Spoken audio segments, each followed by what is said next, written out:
नमस्ते, सन्चै हुनुहुन्छ? चिया खानुभयो त? चिया कहाँको खानुभयो? कुन ठाउँको? इलाम दमकको खाना खानुभयो? बिहान खानामा तरकारी कहाँको खानुभयो? बोर्डर पारीको खानुभयो? तेह्रथुम 5 थरमा उत्पादन भएको तरकारी खानु पाउनु भएको छैन तपाईँहरूले। हाम्रै पूर्वी पहाडमा उत्पादन भएको तरकारीहरू, उब्जाहरू यही मुनि तराईमा झापा, सुनसरी, विराटनगरमा खान पाइएको छैन। यो दुःखको कुरा हो। यो दुःखको समाधान गर्नुपर्छ र त्यो दुःखको समाधान गर्ने पार्टी बन्न चाहन्छ राष्ट्रिय स्वतन्त्र पार्टी। तराईका 3वटा 4वटा जिल्लाको फुल पोटेन्सियलमा धान उत्पादन गर्ने हो, चामल उत्पादन गर्ने हो भने देशभरिलाई खान पुग्छ। तर विडम्बना यही खान पुगेको छैन। यो दुःखलाई समाधान गर्नुपर्छ र त्यो समाधान गर्ने पार्टी बन्न चाहन्छ राष्ट्रिय स्वतन्त्र पार्टी। बर्खामा बाढी आउने, बाढीले खेती योग्य जग्गाहरू सबै बालुवाले पुरिदिने, सुक्खामा पानी नपाउने, सिँचाइ गर्न नसक्ने खेती योग्य जग्गाहरूलाई त्यत्तिकै राख्नु परेको हुन्छ। बेला बेलामा बाढी समाधान गर्न तटबन्ध बनाउने र सुक्खाको समयमा सिँचाइ दिने पार्टी बन्न चाहन्छ राष्ट्रिय स्वतन्त्र पार्टी। यसकै पहिलो उद्योग कल कारखाना भएको यो ठाउँ हो, यो क्षेत्र हो। यहाँनिर खाने तेलदेखि मरमसलाका फ्याक्ट्रीहरू छन्, इन्डस्ट्रिजहरू छन्। तर जुन बेलामा त्यो फ्याक्ट्रीहरू खुले, त्यो इन्डस्ट्रीहरू खुले, त्यसपछि नयाँ खुलेका छैनन्। नयाँ फ्याक्ट्री खोल्नु पर्यो भने 10वटा नेतालाई ढोग्नुपर्छ, 10वटा कर्मचारीलाई फकाउनुपर्छ, अनि बल्ल बल्ल फ्याक्ट्री खुल्छ र त्यो फ्याक्ट्री चलाउन थालेपछि चन्दा आतङ्क सुरु हुन्छ। अब त्यो पर्दैन। त्यो नपर्ने गरी व्यवस्था बनाउन चाहन्छ राष्ट्रिय स्वतन्त्र पार्टीले। को त्यो कोस्टल एरिया हेर्दाखेरि इन्डोनेसियाको बाली, मालदिभ जस्तो विकास गर्न सकिन्छ कि जस्तो लाग्यो। त्यस्तो विकास गर्ने पार्टी बन्न चाहन्छ राष्ट्रिय स्वतन्त्र पार्टी। जसरी यो सिलाम साकमा लासुजु, यो सिलाम साकमाले मृत्युलाई छेक्छ, मान्छेलाई कालबाट जोगाएर राख्छ, त्यसरी नै देशलाई जोगाउने पार्टी बन्न चाहन्छ राष्ट्रिय स्वतन्त्र पार्टी।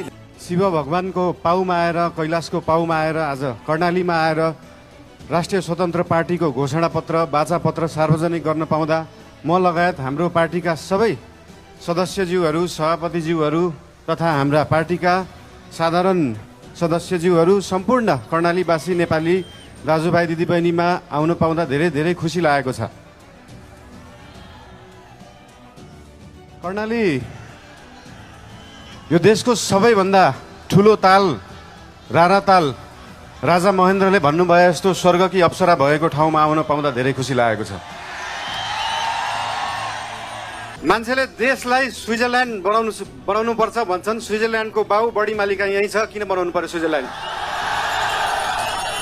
स्विजरल्यान्डको पराकाष्ठ रामा रोशन यही छ, किन बनाउनु पर्यो स्विजरल्यान्ड? खप्तड नेसनल पार्क यही छ, किन बनाउनु पर्यो स्विजरल्यान्ड? हामी नेपालीहरू माल भएको चाल नपाएको मान्छेहरू पर्यौँ। यहाँ त बाटो बनाउनलाई यो भेगमा मेरो भोट छैन, यहाँको बाटो किन बनाउने? यो भेगमा मेरो भोट छैन, किन बाटो बनाउने? राष्ट्रिय स्वतन्त्र पार्टी सरकारमा गयो भने काङ्ग्रेस हिँड्ने बाटो पनि बनाउँछ, एमाले हिँड्ने बाटो पनि बनाउँछ, माओवादी हिँड्ने बाटो पनि बनाउँछ, सबै नेपाली जनता हिँड्ने बाटो बनाउँछ। देशको सबैभन्दा लामो नदी रहेको ठाउँ, देशको सबैभन्दा ठुलो जिल्ला रहेको ठाउँ, देशको सबैभन्दा ठुलो गाउँपालिका रहेको ठाउँ, देशकै सबभन्दा गहिरो ताल रहेको ठाउँ, जुन गहिराईलाई आजसम्म कुनै सरकारले, कुनै पार्टीले, यो देशले बुझ्न सकेन, त्यो गहिराईलाई बुझ्न चाहन्छौँ। त्यो गहिराई बुझ्ने पार्टी हो राष्ट्रिय स्वतन्त्र पार्टी।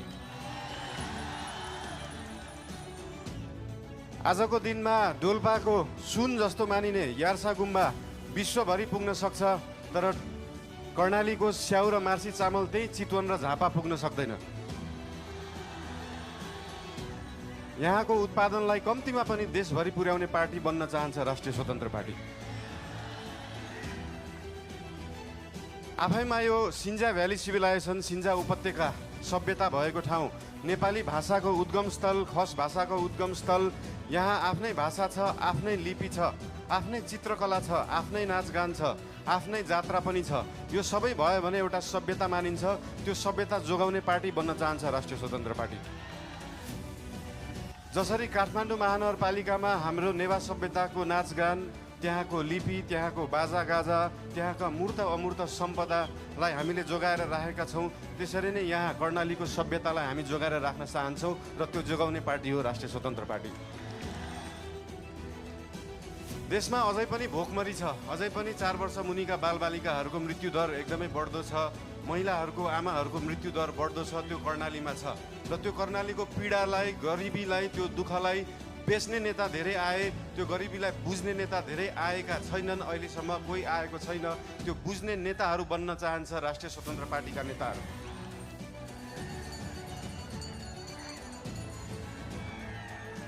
यहाँको पर्यटन, यहाँको सम्भावना, यहाँको कृषि, यहाँको खेतीपाती, यहाँको आय आर्जन सबै वृद्धि गर्न पाऊँ, तपाईँहरूको आशीर्वाद लिन पाऊँ र तपाईँहरूको अस्ति मैले फेसबुकमा लेखे जस्तै अब कर्णालीका सुइना हाममा सुइना भने जस्तै तपाईँहरूको त्यो सपना बोकेर जान पाऊँ र त्यो सपना बोक्ने सुरुवात आज हामीले बाचापत्रबाट गरेको छौँ, कर्णालीबाट घोषणा गरेको छौँ।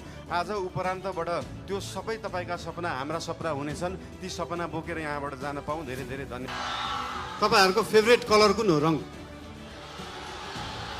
निलो।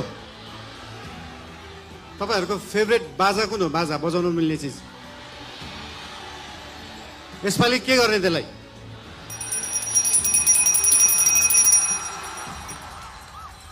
अघि प्लेनबाट ल्यान्डिङ गर्दा गर्दा एउटा कुरा नोटिस गरिरहेको थिएँ, यहाँनिर चितवनमा छतमाथि चाहिँ यस्तो जस्ता राख्ने चलन रहेछ है, सबका सब निलो। जिस्काउनलाई राखे जस्तो। कसलाई जिस्काउनु भएको त्यसरी?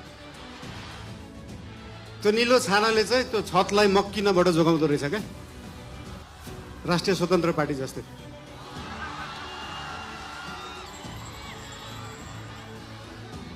चितवन अघि झर्दै गर्दाखेरि एकजना भाइले भन्नुभयो, दाइ देशभरि जाँदाखेरि जसरी टुरिज्म प्रमोसन गर्नुभएको थियो, एकचोटि चितवनको पनि टुरिज्म प्रमोसन गरिदिनु होला भनेर।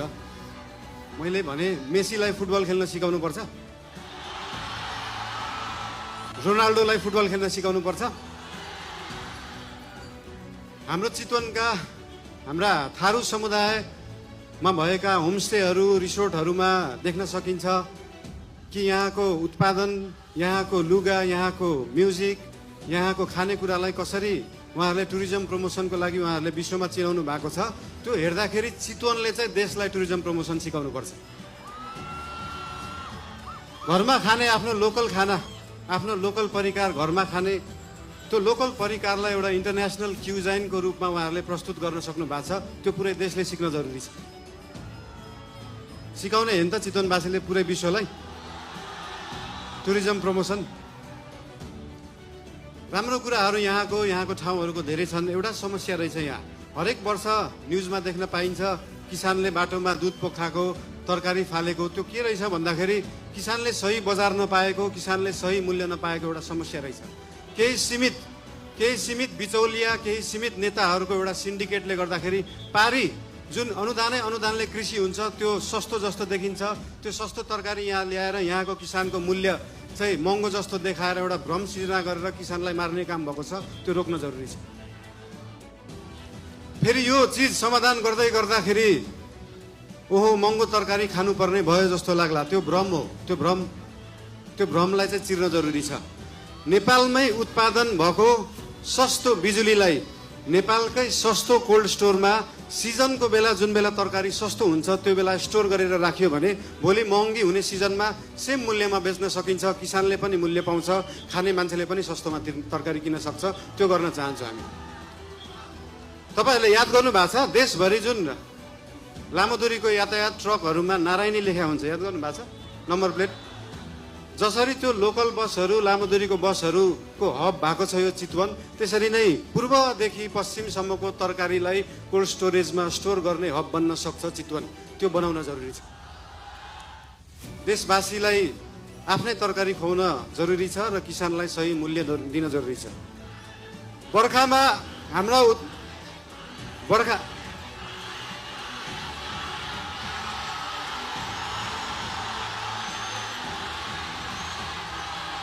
I love you. बोल्नै दिँदैन यार।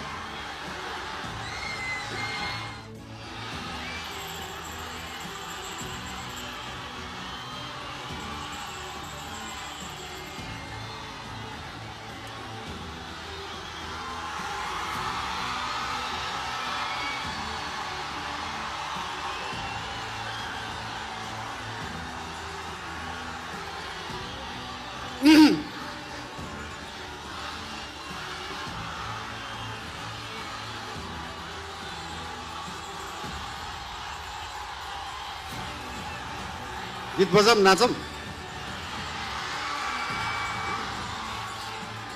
बर्खाको बेला नेपालमा उत्पादन भएको बिजुली खेर गइरहेको हुन्छ। सुक्खामा हामीसँग आफै बिजुली हुँदैन। तर त्यो बिजुली स्टोर गर्ने ब्याट्री त छैन जस्तो लाग्छ हामीलाई, तर छ। हाम्रो देशमा उत्पादन भएको सस्तो बिजुली बेचेर देश धनी बन्दैन, त्यसलाई प्रयोग गरेर त्यसलाई स्टोर गरेर बन्छ। र त्यो स्टोर गर्ने ब्याट्री हो मल कारखाना, डाटा सेन्टर, कोल्ड स्टोरेजहरू। त्यस्तो ब्याट्रीहरू बनाउन जरुरी छ आफ्नो बिजुली थामेर राख्नलाई। त्यो बनाउने पार्टी बन्न चाहन्छ राष्ट्रिय स्वतन्त्र पार्टी। यो चुनावको क्रममा हामी पूर्वदेखि पश्चिमसम्म पुरै देश घुम्न गयौँ। लगभग 7-8 हजार किलोमिटर हिँडियो होला देश बुझ्नलाई। सबै लगभग 45-50 वटा जिल्ला घुमियो होला। त्यो जिल्लाहरू घुम्ने जाँदाखेरि के महसुस भयो भन्दाखेरि लगभग देशभरिका समस्याहरू, देशभरिका कुराहरू उस्तै रहेछन्। कृषिको समस्याहरू, पर्यटन क्षेत्रमा भएका समस्याहरू देखियो। तर एउटा गुड न्युज पनि छ त्यहाँ। गुड न्युज के हो भन्दाखेरि एउटा जिल्लामा समस्या छ भने त्यसको समाधान अर्को जिल्ला देशभित्रै रहेछ। त्यो समाधान मिलाउने पार्टी बन्न चाहन्छ राष्ट्रिय स्वतन्त्र पार्टी। हाम्रो देश हेटौडा सिमेन्ट कारखाना जस्तै भएको छ। मेसिन पनि छ, म्यान पावर पनि छ, खानी पनि छ, तर बन्द। अब चल्नु पर्यो। नेपाली काङ्ग्रेसको वाइवाई फ्याक्ट्री जस्तै चल्नु पर्यो अब। त्यो पनि पुरै देशभरि चल्नु पर्यो। 100 वटा भन्दा देशमा जानु पर्यो। त्यसरी देशका उद्योग कल कारखानाहरूलाई चलाउने पार्टी बन्न चाहन्छ। अब यहाँ आइयो, तपाईँहरूलाई भेटियो, धेरै खुसी लाग्यो। तपाईँहरू किन टेन्सन लिनुहुन्छ क्या? पार्टीको सभापति नै यहीँ उठ्नु भएको छ, के को टेन्सन? तपाईँहरूका समस्या, पुरै देशको समस्या सभापतिज्यू, हामी सबै पार्टीका नेतागण, कार्यकर्तादेखि लिएर तपाईँ हामी सबै मिलेर अब देश बनाउने हो। र आज यो हाम्रो सभामा तपाईँहरूलाई भेटेर ज्यादै खुसी लागेको कुरा तपाईँहरूले पनि भनिसक्नु भएको छ। धेरै बोल्न चाहिन। धेरै माया। तपाईँहरूको जय होस्, देशको सही होस्। जय घन्टी, जय देश, जय नेपाल। धन्यवाद।